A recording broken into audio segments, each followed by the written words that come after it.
All right, they're starting to bunch up and hunt for each other. There's going to be a little bit of head game in here. To some extent or another, the boats that have the disadvantages are going to want the water as rough as possible, so the guys who have the advantages have to contend with a lot more than they expected to do. That will be part of the game. But the question will be whether or not they can bunch these guys together, get them in order fast enough to get a start before they whip this water into a froth.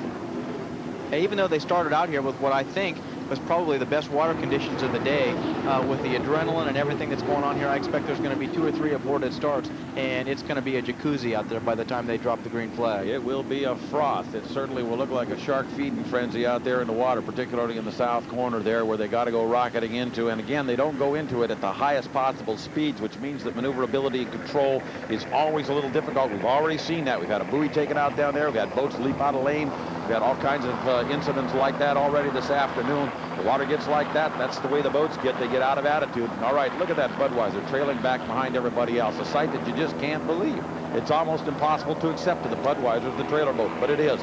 The rest of the boats are arcing very nicely. And I think they're going to be very anxious to get this thing going as quickly as possible on the tower here. Let's see what happens. Budweiser's going to try to compress as much as legally possible.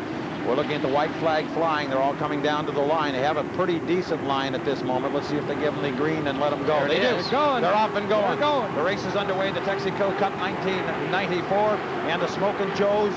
And the Exide with great power in the 4-lane is moving down into the lower corner with its nose out front. Mark Evans in the Exide. Inside, the American Dream is really slamming through that corner also. We got boats going through that corner so far clean. Let's see what we got. We got Exide and the American Dream side by side off the first turn. Exide and American Dream. In third place is the Smokin' Joe's, the Tide in fourth place. They are really crowding down that back chute. Dave Villwock is really the one that's got the premier position right here, as he's right with the guys as they're moving down the back straightaway. He still has the inside lane. Mark gets the boat really loose as the skid pin unhooks, and he gets bounces out a couple of lanes there, but Villwock's right there, and the Tide's on the inside. Oh, we've got a great boat race going here, and who would have expected Mark to be on the front line in the final heat there? He hasn't been doing that all year. Dave Villwock takes lap number 1 out front. In the Performance Mortgage Sunset Chevrolet American Dream. Second place, Exide. Third place, it is the Tide. Fourth place, it is the T Plus.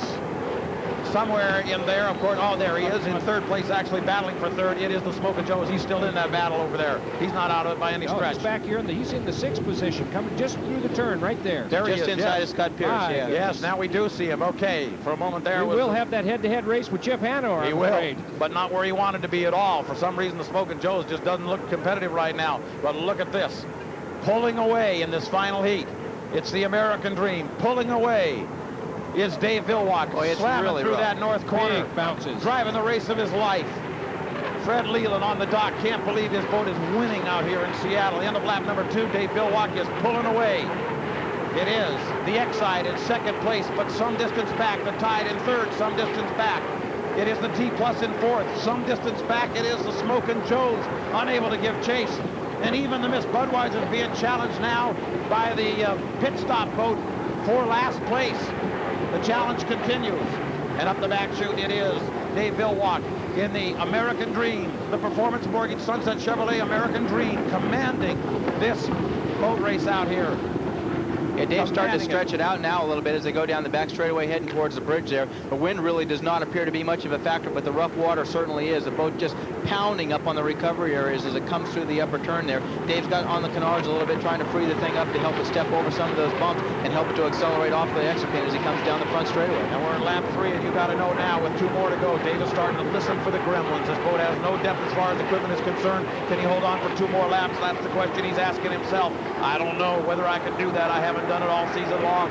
Mark Evans in the Miss Exide in second place, there to take advantage if anything happens to the Dream. The Tide in third place, the T Plus in fourth, the Smokin' Joe's way back. What happened to the Joe's, who knows, but Chip Hanauer is coming after him right now. Chip Hanauer would like to still beat Mark Tate in the Smokin' Joe's if he could, even if it's for 4th or 5th place. Up the back chute on lap number 4, it is the American Dream. This guy is driving the race of his life, Rick. This is a tremendous ride for him, and with Evans coming up behind him, he's got a strong ride going. It's actually flattened out quite nicely in that north turn right now. He came around real clean. He gets the white flag. 1 more lap to go, and Dave Villwock will make history for the American Dream team, for Fred Leland, and for this Seattle-based boat that just hasn't got enough money to do the distance. We're here Pretzelstal on the part of the American Dream right there. That might be crossed. That might be something. Let's see what happens. He's down in the lower corner for the last time. Oh, and the T-plus is just crazy wild at the start-finish line. Chip Hanauer still chasing the Smokin' Joes for 5th and 6th, but it's too much distance. Still too much distance. Half a course to go for Dave Villwock. And the Performance Mortgage Sunset Chevrolet American Dream is going to win.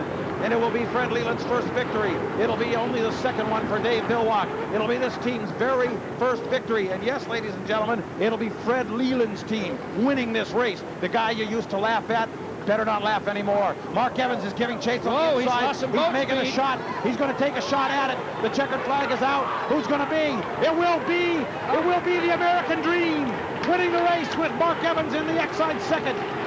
What a finish. Oh, my. Third place, the Tide.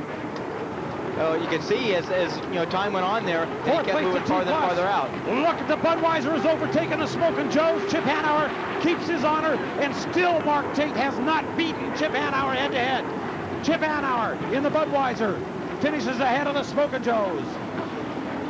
Well, they took what was given them there, and they really weren't given very much. It's amazing that they were able to come back and you know, fill into the final field like this at all, let alone to pass the Smokin' Joes. Last place across the line.